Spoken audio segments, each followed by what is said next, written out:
And Christian Calgie from the Daily Express. So very good morning to both of you. Good to see you Morning, both. thanks. And we're going to kick off with the front page of the Daily Mail. Christian, you've picked this out. Yeah. And it's the reaction to the Chancellor's apparent U-turn. I say apparent because nothing's ever actually announced. U-turn, there wasn't a U-turn, haven't announced anything yet. It wasn't. I tell you what I'm annoyed about is she dragged me out of bed at 6 a.m. to go to a press conference where she was meant to be outlining tax There cut. you go. Well, a lot of journalists felt they were marched up a hill and then marched back we down. were marched back down again at the crack of dawn. So, I mean, this is not just sort of a political reaction to the chaos of, when was it? It was Thursday night, wasn't it, that we first heard. It's the market reaction as well, which has just been, tossed all over the place by expectation management and then falling away from that. So the Mail accused it of sparking chaos in the city.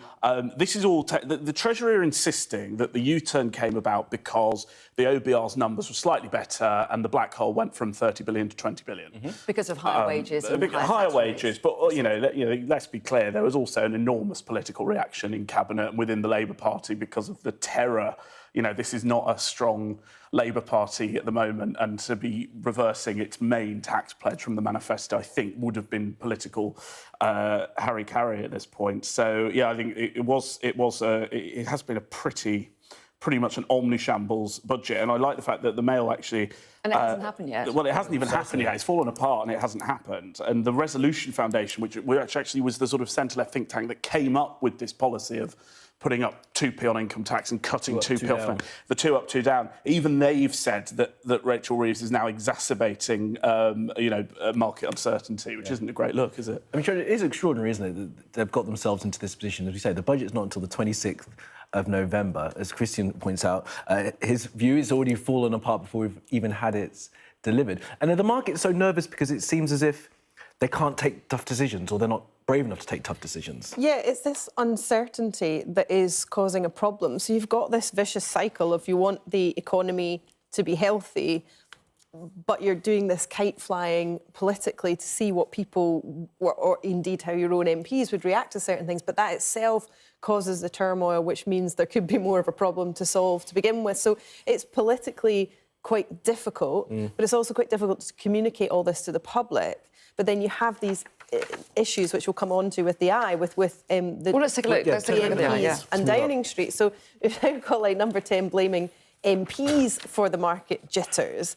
But that doesn't... I don't get the headline. So explain this. How is it MPs' fault that the markets are upset? The logic is that a Downing Street source says MPs' refusal to accept benefit cuts, if we go back to when that was being proposed, as essential. But then you had a lot of MPs, including, it seems to be a lot of the blame is falling with the newbies, the new MPs who were elected, who are idealistic, who say we had a manifesto, we must stand by it, and we are Labour. Some of whom are on thin majorities as well. Yes, so they're worried about re-election. But, I mean, we're talking quite far into the future for that, but they're new in the role, and this isn't what I signed up for. I didn't sign up for benefit cuts, and I didn't sign up for tax rises. Aren't these the plotters as well?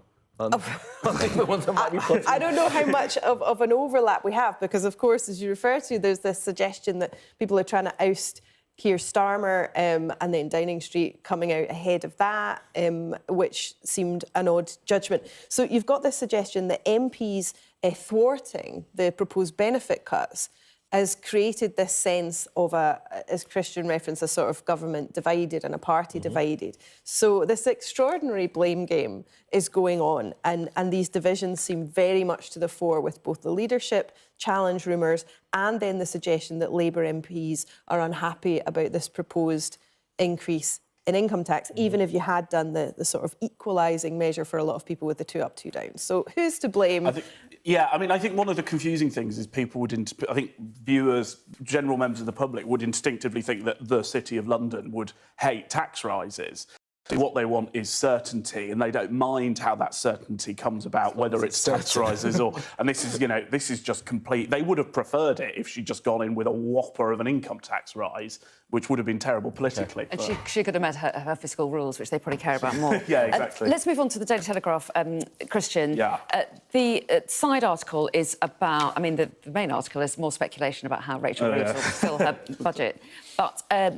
Shabab Mahmood, widely tipped to be making a big speech next week and thought to be outlining plans how to handle asylum seekers and sort of basing it on Denmark's experience. Yeah, so Denmark did this the Danish government have done this really radical thing, which is they're a centre-left government who have actually listened to voters on immigration and done what they wanted, which is why they are, bucking the trend for being chronically unpopular in domestic opinion polls. So Labour's trying to go down that route. And one of the things that Shabana's apparently going to outline is that currently in Britain, if you're an asylum seeker and you're in Britain for more than 5 years, you basically get to live here forever, regardless of whether or not the country that you've come from becomes safe. If there's a civil war, the war ends, the government could deem it safe for you to return, but at the moment, you've got all the rights you want to carry on living here for the rest of your life. And Shabana Mahmood is basically going to rip that up and say that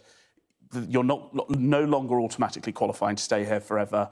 And, if we deem your country safe, we can send you home. We've only got about 30 seconds, but what do you make of this plan, Shona? Well, it might sound a bit familiar to some people because it sounds like, ending indefinite leave to remain, which we've heard Nigel Farage and Reform talk about. But this is a bit different from that because it's talking specifically about refugees, not all migrants. But one rather chilling thing that Shabana Mahmood has said is, if you don't like this, you won't like what follows me, which sounds like a bit of a threat. You might not like this, you might think this is a bit too right-wing, but you're going to have to back it if you don't want things to be even worse. And I think we're going to hear a lot more of that. Okay, no, Christian, thank you very much for that. Run out of time, but more from you next now. Do stay with us. Headlines coming up next.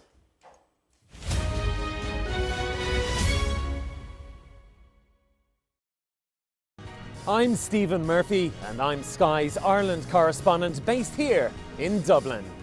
The waters of Ireland and Britain should be